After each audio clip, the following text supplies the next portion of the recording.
Good afternoon, Warriors. It's Camden. And Sophia. We are back in the studio once again. That's right. So what's been going on? Oh boy, there's been a lot in the works since our last appearance in 2023, including some cool stories to coincide with these cool temps. This past weekend, some staff and students headed over to Hampton Beach and took a plunge in the ocean to raise money for the Special Olympics. This year, they got pretty lucky, as the temperatures were unreasonably warm. Not so much for the ocean temperature. That was a very cool 39 degrees. 19 people from Winnacunnet joined the challenge and raised over $12,000. Winnacunnet was the second highest in money raised per person. The theme for the plunge was monsters, and Winnacunnet went with their favorite, Cookie Monster. Over 700 in total raced out into the Atlantic and raised more than $750,000 to help fund the Special Olympic events. They should have called it the Crocodile Cannonball because, you know, it was warm and crocs like warm weather. Never mind, let's move on. Yeah. Anyways, lots of big happenings at Winnacunnet, especially with Valentine's Day. Were you feeling the love this Valentine's Day, Camden? Not quite, but I did stop by the Sweetheart Brunch in hopes of finding a Valentine to call my own. I just didn't get the memo that they weren't going to be my age. All right, last Saturday, the Interact Club hosted their annual Sweetheart Brunch here at Winnacunnet. This event invites senior citizens and 65 people attended. Chef Ed and his staff created a wonderful meal with some help from a Market Basket donation. The kitchen staff also provided some gift baskets and prizes for the raffle. The event has been going on for 20 years and is a favorite for those who attend. Interact Club is a student-run club sponsored by Hampton Rotary. Students participate in many different volunteer activities during the school year. If you are interested in joining the Interact Club, please see Miss Burke or Miss Scoobel. Yeah, I guess I'll just have to rely on my dating apps. You're gonna have to hold off on that. Why? Because of the Unplug Challenge. For the past couple of months, Mr. Miller, Miss Hall, and Miss Fegan have been working on a plan to help students and staff unplug from technology for a school day. This includes both phones and Chromebooks. Mr. Miller hopes that students will have a chance to experience something different. I hope that it's a reminder of the way things were when they were in elementary school. I mean, I think most of the students didn't have cell phones when they were little kids, and perhaps they had an easier time focusing. I'm hoping that they, reflect on the experience and are able to think back and realize how much of an impact it does have on their lives. I know, for me, even when I put my phone away and stuff, there's a lot of times when I sit back and I go, you know what? It was quiet. I didn't worry about anything. I could focus on what I'm doing. And I just hope that the students through this experience have the same sort of epiphany, that life can be a little bit simpler for them. Teachers involved with this project have taken inspiration from unplugcollaborative.org to help encourage less screen time per day and to get students to take some time off from their phones. The Unplug Challenge will take place next Wednesday on the 21st. Technology teacher Miss Hall says that it will involve a number of phone-free things to do. We'll have some activities at lunch, some unplugged activities at lunch, and things throughout the day in the library or in the CAF. And then at the end of the day, we'll have a student questionnaire to see who was able to go without their phone. They'll submit pictures of their phone use from one of the apps that you have on your phone. And we'll have some great prizes. The prizes will include 2 senior banquet tickets, 2 junior prom tickets, a parking pass for a sophomore, and a $40 gift certificate to the school store for a freshman.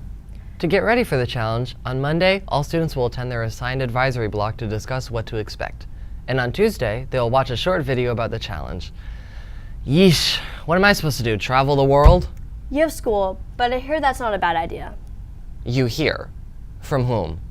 Some of our teachers, of course. Did you forget about the Worldwide Travel Day? Oh, right. Don't we have a story on that? Roll the clip. Recently, World Travel Day was held, an event in which teachers present their experiences traveling to various places around the world. Mr. Riley, a social studies teacher at Winnacunnet, traveled to the Netherlands and Belgium. I decided to present this for a couple of reasons. The first, I think that World Travel Day is a really great idea that Ms. Johnson and Mr. Cross put together for students to kind of be able to see some different parts of the world and kind of see what they're like, and also get to know their teachers a little bit and kind of see like what they like to do outside of class and like traveling and things like that. So I thought it'd be a great idea to share. Ms. Trahan also a social studies teacher, traveled to Oak Island in Nova Scotia. Her favorite part of the trip was meeting the cast from the TV show The Curse of Oak Island. I think it's important for students to see where folks have traveled and to see that, you know, there are plenty of places to travel and hopefully, you know, get bit by the travel bug so they want to travel in the future as well. Mr. Cross, on the other hand, was one of the head organizers for World Travel Day, along with Miss Johnson. We have some people who present every year, and we have every once in a while, some people come, people take trips and they're excited to share with everybody. Dr. Hobbs, for example, took a trip to Africa this past year, was very excited to share his experience, his photos with students. So it kind of changes every year, but we have people who like to present every year, which is great. Students enjoyed the teachers' presentations, which sparked their interest in traveling. Yeah, Alaska has always been something that I've wanted to go to, but that presentation made me want to go even more. It just looks so much fun. I think the backpacking around Europe, forgot the teacher's name, it was really cool. Miss Johnson's Iceland presentation was really good. I like the fireworks show, little minifigures. I enjoyed the presentation that was given by Mr. Fleming. It was very interesting. I enjoyed Mr. Riley's presentation on that island where the rich people live. World Travel Day was a fun and interesting event. This is Brandon Roy And Jackson Winters for WHTV. Who knew our teachers did all of this? I think we all do, seeing as we've been here for years now. Well, it's still very cool. Yeah, I hate when you're right. I am always right. Everything I say is a total strike. Really? Bowling puns now? I can't help it. I've been talking to Jackson, who has this next story for us. Whatever, just spare us the puns from now on. This year, the Winnacunnet bowling team, a somewhat recent sport here at Winnacunnet, has begun their season. Practices are held at Strikers every Wednesdays from 3 to 5 p.m.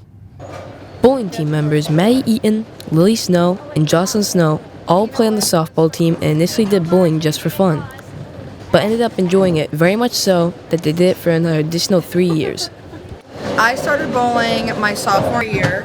I've never bowled like competitively before that, but I did it for fun, and then it kind of turned like into a kind of serious thing. Like I took it seriously, and I've been doing it ever since. So sophomore year, a bunch of my softball teammates and I, we did it as like a kind of a joke, I would say, sophomore year, to do something fun for the winter time because we had nothing to do. But then we all like fell in love with it, and so we've been doing it together ever since. So bowling is a different sport for me as well because it's not a typical sport that I would play, especially when I was growing up. But it's good. Our teammates are amazing, and the team chemistry is really good. So anyway. I play softball, and a lot of the girls from softball, including our captain, was playing. And so she kind of convinced us all into playing. So me, Maddie, Jocelyn, and then her name was Emily. So the four of us from the softball team decided it was a good idea to join the bowling team. And honestly, I just kind of fell in love with it ever since then. It's pretty different from any other type of sport, and there's nothing really like it. I was kind of skeptical at first, and now I just do it for fun. And honestly, I'm just so happy I decided to do it. I mean, everyone else on the softball team that joined wanted to, and I was like, would be fun. I knew a bunch of people on it already too, so the team last year was way bigger than the team this year, and I think that we all got super close as a team last year. Michael Cunningham, on the other hand, joined the bowling team due to his cousin. But along the way, he actually found it as a fun hobby and making new friends.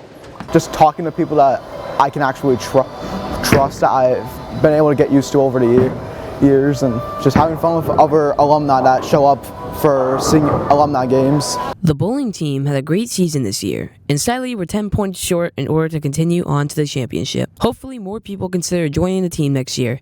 This is Jackson Winters for WHTV. See why I was so excited for it? Now stop being a gutter ball and have a little fun. All right, you win, strike, turkey, all that jazz. Thank you. That's all we got for you today, Winnacunnet. See you later, skaters.